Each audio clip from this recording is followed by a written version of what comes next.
Okay, good morning, everyone. Welcome to the briefing of the European Parliament's press services on the plenary agenda for next week, 7th to 10th of October. Just a few words from my side in terms of summarizing the main items on the agenda, and then I'll pass the floor to the political group spokespersons. So we have a debate on the escalating conflict in the Middle East and developments in Lebanon, and on the anniversary itself of the Hamas terrorist attack on the 7th of October, exactly last year. The future of Schengen also will be on the agenda following the introduction of border controls in Germany, and how to manage the EU's external borders and the role of the border and coast guard agencies. And perhaps one of the political highlights, Hungary's 6-month council presidency will be presented on Wednesday morning by Prime Minister Viktor Orban. We'll also be discussing Parliament's priorities for the upcoming European Council summit on the 17th and 18th of October. And in foreign affairs, Parliament will be looking at Georgia's declining democracy, Russia's attempts to interfere in Moldova's presidential elections, and the civil war in Sudan. And then finally, we'll also be assessing the challenges facing the automotive sector in the European Union and fighting systematic gender-based violence in Europe. So on Monday afternoon, at the opening of the session, President Metsola will be making a statement on the anniversary of the Hamas terrorist attack that killed 1,200 Israeli citizens on the 7th of October a year ago and triggered the war in Gaza. The session will then start with a debate on the anniversary. And then on Tuesday morning, there will be a debate on the escalating violence in the Middle East and the situation in Lebanon with Foreign Policy Chief Josep Borrell. Then, with Germany introducing border controls, MEPs will discuss the implications for the future of the Schengen area in a debate with the Commission on Monday afternoon. Similarly, in a related topic, on Wednesday afternoon, there will be a further discussion on Europe's external borders and how they're managed, and the role of the EU Border and Coast Guard Agency, Frontex. As I said, Viktor Orban will be in Strasbourg next week, and he'll be presenting the Hungarian priorities for the 6-month presidency on Wednesday morning, starting at 9 o'clock, followed by a debate with MEPs. And then also on Tuesday morning, MEPs will outline their priorities for the October European Council, which is set to focus on the war in Ukraine, making the European economy more competitive, the EU's response to the latest events in the Middle East, and migration management. As I mentioned, Georgia, Moldova, and Sudan are on the agenda as well in terms of the foreign affairs debates and the civil war in Sudan. The crisis in the automotive industry and gender-based violence, and then there's also a debate on sustainable and affordable housing. On Wednesday afternoon, MEPs will discuss with the Commission ways to encourage public and private investment in decent and affordable housing.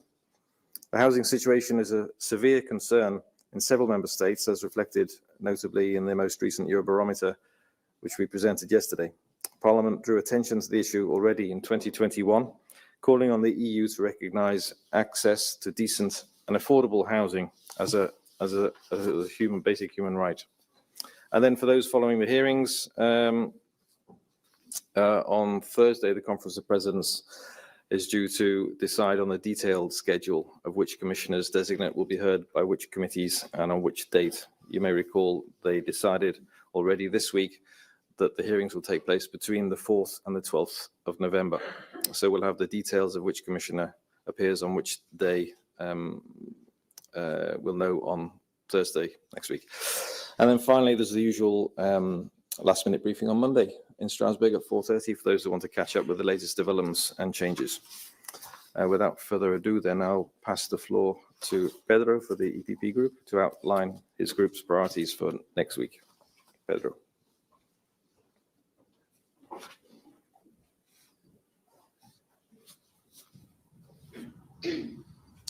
Thank you, Neil. Bonjour à tous. Une session dans laquelle... Good morning. We will be talking a lot next week during the plenary session and voting a lot. One of the most important votes is the situation concerning the automotive industry. This industry is at a bit of a crossroads because the Council is going to decide today whether there will be tariffs placed on electric vehicles from China. The EPP considers these tariffs as necessary. If we look to the past, the European solar panel industry collapsed due to dumping from Chinese companies, and we do not want that to happen to the automotive industry. If we want to have a robust car industry in 10 years' time in Europe, then now is the moment to apply the directive that was voted on electric vehicles and the ending of the combustion engine. And we need to put an end to Chinese dumping. So that is a topical matter. And then as regards the plenary session, Manfred Weber, our president, on Tuesday at 9:30 will give a press conference. But this hasn't been put on the agenda, meaning that it's not going to be possible to have the briefing. Then on Wednesday, we have the debate with Viktor Orban, the Hungarian Prime Minister. Just before that, Manfred Weber and Peter Magyar, the leader of TITSA and the head of the Hungarian EPP delegation, those two will make a statement to journalists.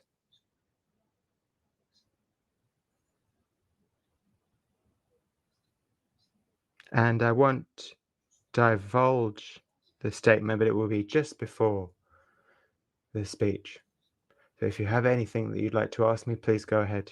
I have now a call on Ute Tutlis for the S&D Group.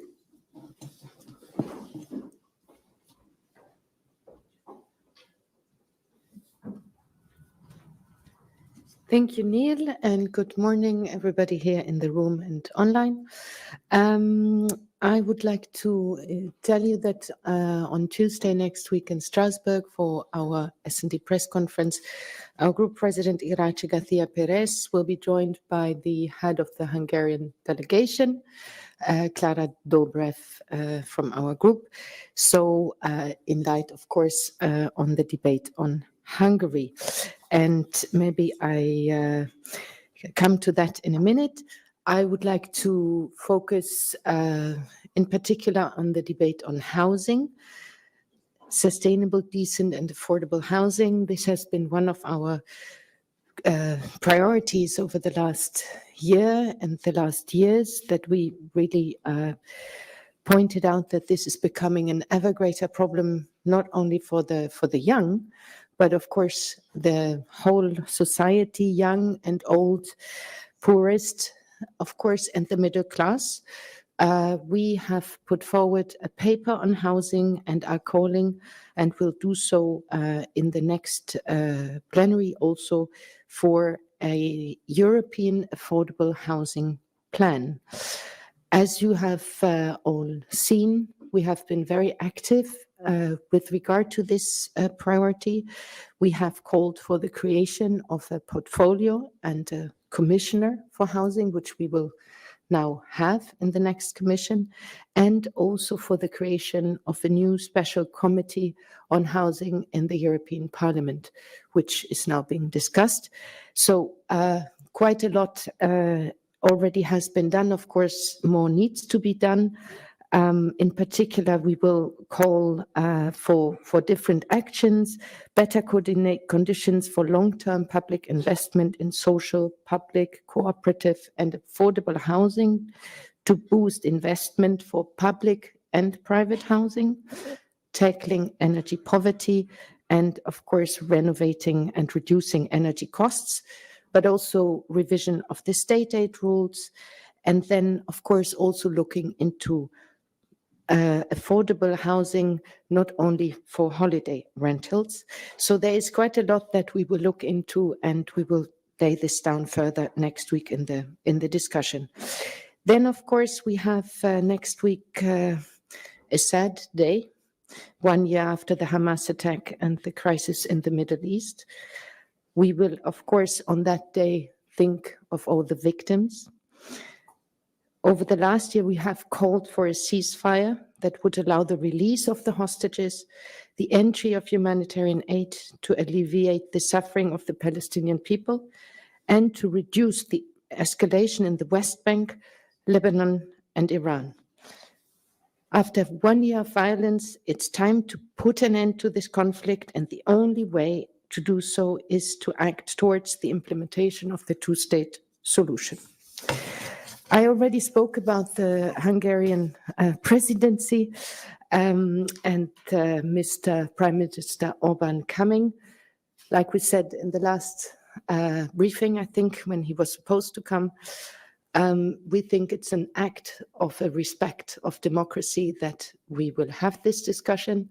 Of course, you all know our position when it comes to Mr. Orbán: democracy, non-respect for the rule of law, various action he takes which are going against the European interest and against what we would think of a country holding the rotating presidency of the Union.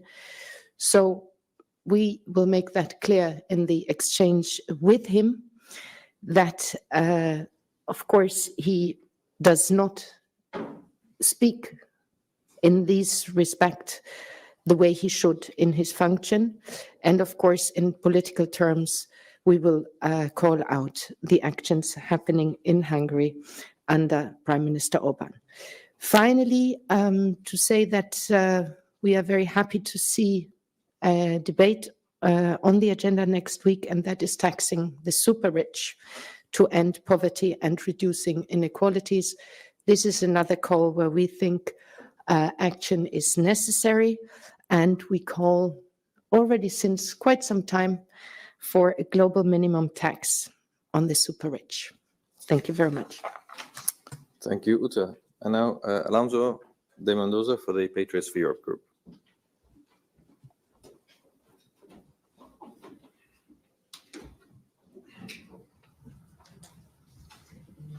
Thank you, Neil. Good morning, everyone. Thanks for being here. This week marks major victories for our group. In Austria, we triumphed with a decisive victory in national elections, while in Czech Republic, we secured strong win in the Senate election. These results are no coincidence. They are a powerful signal. More and more Europeans are turning away from the failed and democratic practices of the old establishment that has controlled the European Parliament for too long.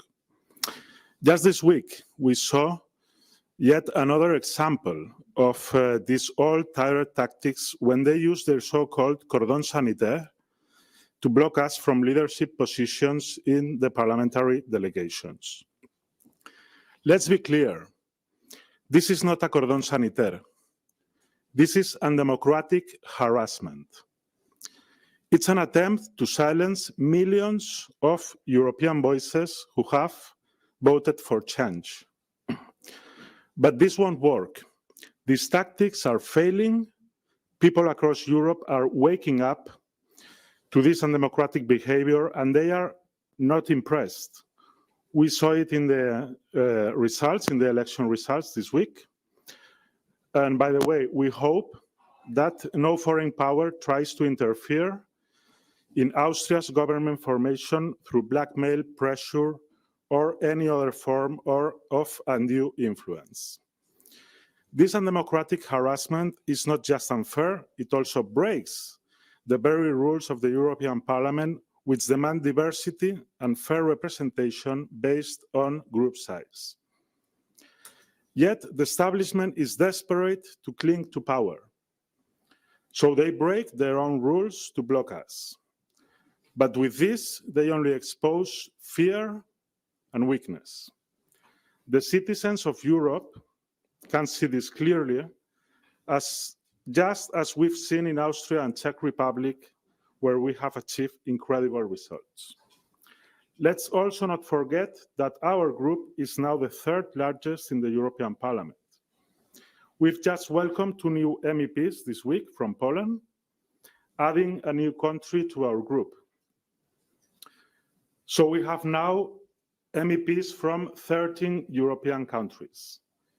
The momentum is on our side. More and more Europeans want what we are offering: safety, secure borders, and a strong, united Europe that respects its citizens.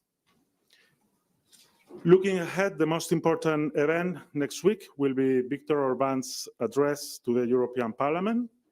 Mr. Orbán, a true leader in Europe, will present Hungary's priorities as it takes over the presidency of the European Union. This will be a key moment for Europe's future, and I urge everyone to pay close attention. Mr. Orbán's vision is one of a Europe that stands up for its people, a Europe that protects its borders and defends its identity. His speech on Wednesday will be one of the most important moments in the European Parliament this year. And I encourage all of you to follow it closely. Thank you very much. Thank you, Alonso. And now Michael Strauss for the ECR group.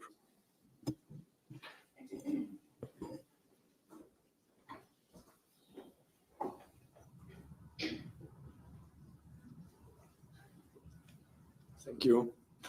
Good morning, everyone. On behalf of the ECR group, I would like to point at 5 topics on the plenary agenda. One of the highlights for us will be the debate on the current crisis in the car industry and the loss of competitiveness in Europe. For the ECR group, it is clear that the current decline in jobs, productivity and innovation has been triggered by over-bureaucratic regulation of the past years and the legislative tsunami of the Green Deal. The Draghi report is a wake-up call in this respect. We need to roll back the worst excesses of Brussels' economic governance, including the drastic penalties imposed on the car sector for exceeding arbitrary CO2 emission limits. We must also take a proactive approach to tackling the red tape. And we as the ECR group hope that this very critical assessment of the situation and calls for drastic change will be echoed across the political spectrum in the joint resolution to be voted on at a later part session this year. Secondly, it is important and right that the European Parliament marks the 1-year anniversary of the Hamas invasion and the horrific attack on Israel on 7th October 2023. We must not forget that for decades, Israel has been a frontline state and our crucial ally in the global effort to fight Islamist extremism. It is therefore vital that the Western world demonstrates solidarity with Israel and does not yield to the threat of international terrorism. Thirdly, the ECR group recognizes that the conflict now in the region has entered a new phase with significant implications for regional stability.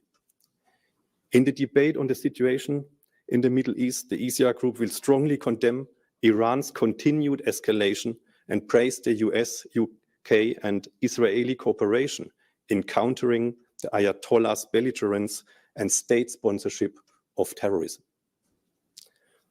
Fourth, as MEPs debate the recent reintroduction of internal EU border controls on Monday following numerous stabbings and other public security breaches in Germany, we recall that this is ultimately an inevitable response to the consequences of a radical open door policy in 2015-2016. When more than 1 million migrants entered the EU almost completely unchecked. Since then, the level of illegal migration into the EU has remained excessive. For the ECR group, it was only a matter of time before such measures were taken by an EU member state. It is regretful that the EU's inability to secure its common external border and apply sensible controls on immigration has caused the Union to fragment internally. The EU must finally get its act together on illegal immigration. European unity and security depend on it. And finally, we are keen to hear Prime Minister Orban's presentation of the program of the Hungarian presidency. It's good to have him here in the House. Our co-president, Joachim Bruczynski, will speak on behalf of the ECR Group. And that's all from my side. Thank you very much and see you in Strasbourg. Thank you very much, Michael. Now, if I could call Lucien Goliano, representing the Renew Europe Group. Lucien.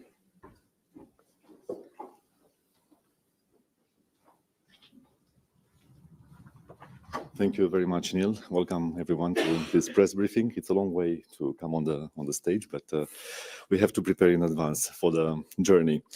So I'm gonna refer to 4 points concerning next week's plenary agenda. And I'm gonna start with the preparation of the European Council, the debate on Tuesday morning concerning the preparation of the upcoming meeting of the heads of states and governments. As you know, there are 3, at least for now, points on their agenda, and that's Ukraine, Middle East, and competitiveness. When it comes to Ukraine, this parliament adopted during its September session a resolution calling on those countries supplying defense systems to Ukraine to lift restrictions on on the use of weapons in order to allow strikes on legitimate targets within Russia's territory. And we support that. And moreover, we believe that EU member states must continue their financial, humanitarian, and military support to Ukraine, because insufficient or delayed deliveries of weapons and ammunition also risks undermining the efforts we made so far. Concerning Middle East, there are 2 other items on the agenda that Neil also mentioned earlier, and the one on Monday on the 7 October terrorist attacks, the commemoration of that by Hamas, and one on Tuesday concerning the escalation of violence in the Middle East and the situation in Lebanon. From Renew side, we continue to be strongly concerned by this further escalation and about the civilians' displacement. We reiterate our call for de-escalation, intensification of diplomatic efforts, immediate ceasefire, full implementation of the 1701 UN resolution, and respect for the United Nations peacekeeping forces in the region. On competitiveness, Renew Europe welcomed that several of our calls to action were included in the Draghi report, like innovation, speeding up digitalization, decarbonization as the source of growth, bold defense and resource and reduce barriers for the single market. We want also an ambitious and bold European Commission with this determination to avoid the slow agony forecast that Mario Draghi mentioned when he launched his report. On the rule of law and the program of activities of the Hungarian presidency, well, in anticipation of next week's plenary debate on the Hungarian presidency of the Council, I would like to reiterate and to denounce Viktor Orban's action against European principles. Since the onset of Hungary's Council presidency, Orban has undermined our shared European values through his unacceptable actions. The EU cannot passively observe his betrayal of democratic ideals without any kind of consequence. Renew Europe also successfully ensured that the European Parliament will debate the Commission's annual Rule of Law report on 2024, which has been already released in July. This report serves as a critical warning, highlighting the urgent need for decisive actions to enhance and restore the rule of law across EU member states, particularly in Hungary, where conditions are constantly worsening. In this regard, Renew Europe welcomes the Commission's decision to step up legal action against Hungary's national sovereignty law. The debate with resolution on the democratic backsliding and threats to political pluralism in Georgia. It is a topic proposed by Renew Europe. Of course, the adoption of the so-called transparency of foreign influence law and the family values and protection of minors legislation, as well as the abolishment of gender quotas in parliamentary elections, and the changes in the formation of the Electoral Commission by the Georgian Dream majority are simply unacceptable. This legislation is, of course, incompatible with European norms and values, damages Georgia's reputation, and jeopardizes its EU efforts. Commission statement on the World Mental Health Day and the need for a comprehensive EU strategy on mental health. These pathologies are a silent pandemic that affects millions of people in Europe on a daily basis.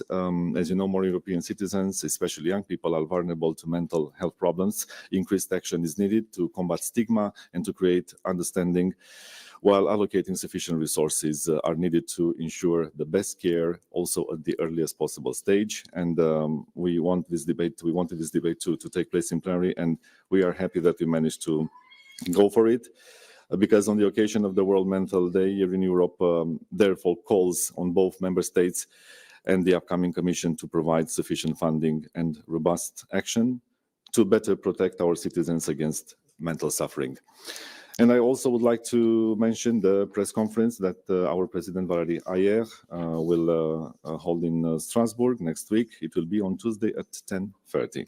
If you have any questions, I'm available for you. Thank you very much. Thank you, Have Lucien. a great weekend as well. Thank you. And now today representing the Green Zephyr Group, Alex Johnson.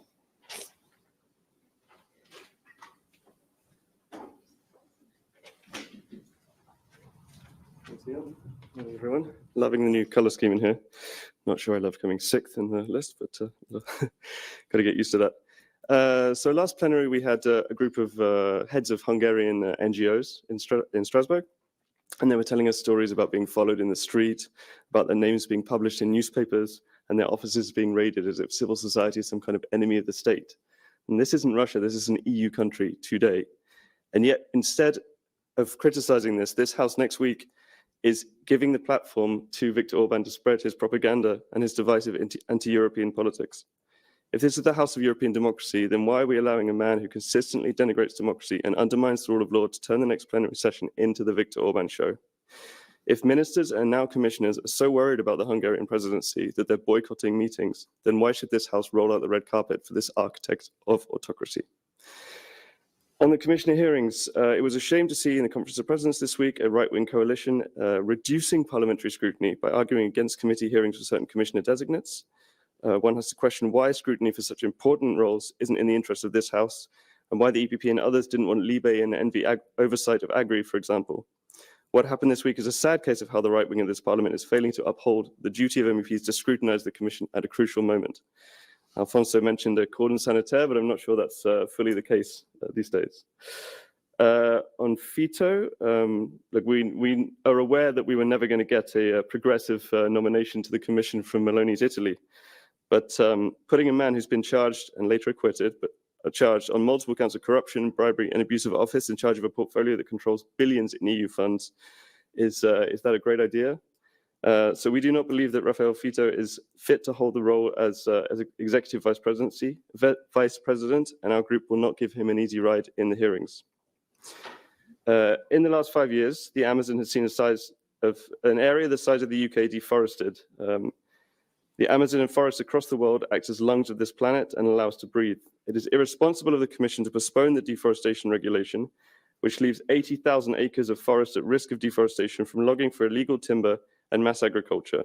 This delay undermines our credibility and our commitments on climate. And I'd just like to also echo my colleagues' words on Israel and the opportunity. We welcome the opportunity next week to mark the horrific attacks of October 7th and reiterate our call for a ceasefire and the release of all hostages and de-escalation in the region. Finally, our briefing will be at 11 on Tuesday with Terry and Bass, and we have a press conference with Tineke Strick, who is the rapporteur for the situation in Hungary, at 4 o'clock on Tuesday. And also on a lighter note, my Swedish colleagues asked us to just convey happy National Cinnamon Bun Day for Swedes and Finns today, so pop by a patisserie after this. Thanks, Tim. Thought you were going to offer us all a bun for a minute. And last but not least, Sonia Giese for the Left Group. There's one there as well.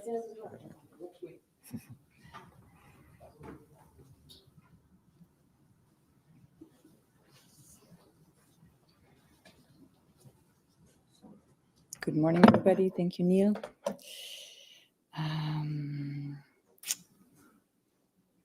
Thanks for staying with us until now. I have a few announcements to make. The agenda is packed, as you have seen, so I will focus on 4 agenda items. First is the Commission statement 1 year after the 7 October terrorist attacks by Hamas. Since Hamas terrorist attacks on 7th October, 1,700 Israelis and over 42,000 Palestinians have been killed, with many more thousands injured. Israel is committing genocide in Gaza. Next week, the left will honor all the victims, both Israelis and Palestinians. The EU must finally take responsibility. It needs to impose sanctions on Netanyahu's government, demand the immediate withdrawal of Israeli forces from Lebanon and the Gaza Strip, and call for an end to the expansion of illegal settlements in the occupied West Bank. On Viktor Orban, we have heard quite controversial positions. I rather agree with my colleagues from the Greens and SD. Next week, we finally expect Hungary's Prime Minister Viktor Orban, and the left group will make it very clear that Orban's agenda of hate, oppression, and exclusion is not welcome in an open, democratic, and anti-fascist Europe. Orban is a bit of a high-maintenance autocrat. I mean, he's keeping EU Commission staff busy for years now with his constant legal violations. And now it's very good that the EU Commission has announced yesterday that it's suing the Orban regime again. The sovereignty law is another attack on freedom of speech and represents yet another form of discrimination against anyone who speaks up against Orban's far-right agenda. His policies undermine democratic institutions, attack judicial independence, and fuel corruption. His migration policy and oppression of activists and civil liberties are a dark reminder of the horrors from the 20th century. Anti-fascism must be the fundamental stance in Europe against all enemies of democracy, and Viktor Orban is definitely among them. On this topic, our member Ilaria Salis will also express her view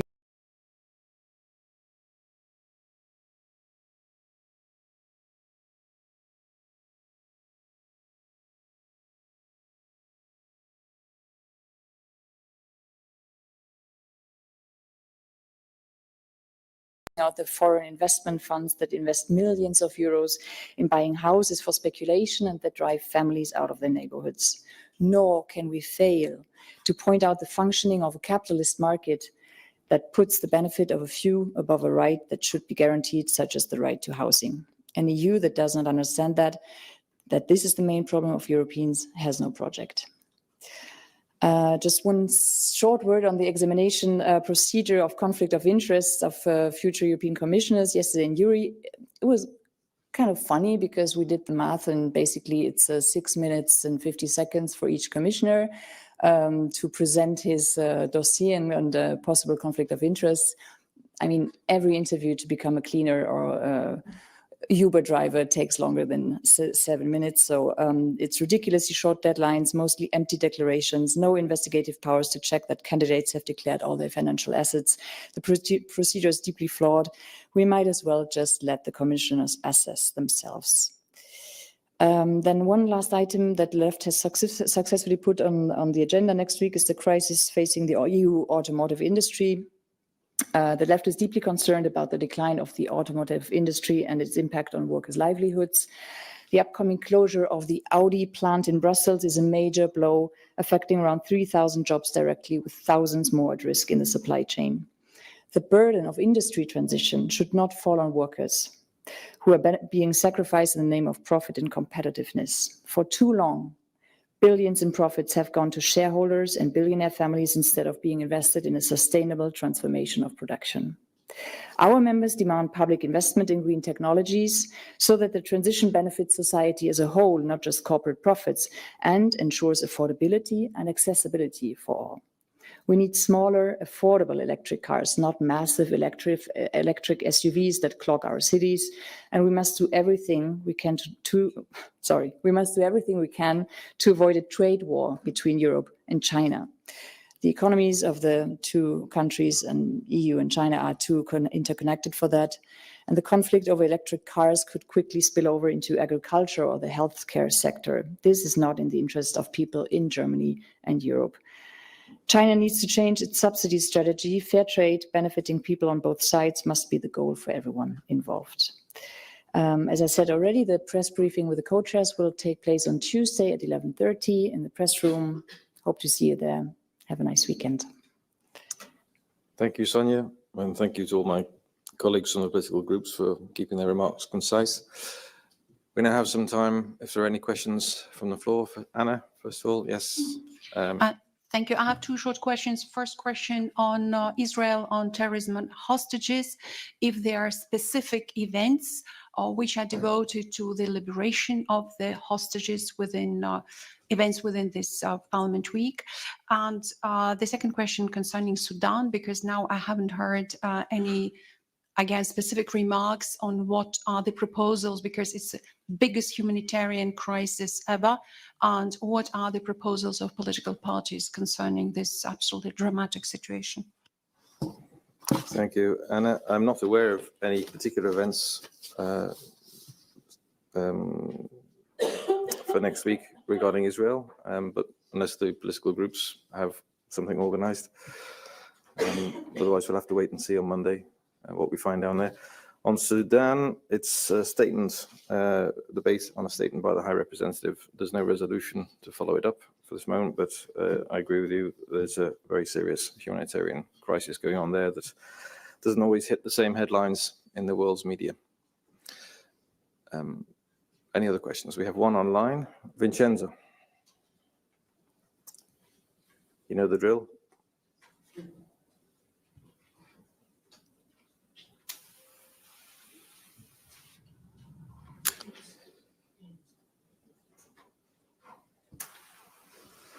Hi, can you hear us? Hi, can you hear me? Yep, we can. Okay, great. Thank you very much, Vincenzo Genovese from Euronews. I have a question for Alonso. I would like to know if Patriots for Europe is aware of the fact that Prime Minister Orban is organizing a press conference on Tuesday or not. Thank you very much. Yeah, Prime Minister Orban is planning to meet the colleagues of the press, but we don't have anything official now. So when we have any official event, we will let you know right away. Okay. Any other questions? No more online? Good. Then we finish on time today. Thank you very much. And we'll see you in Strasbourg next week.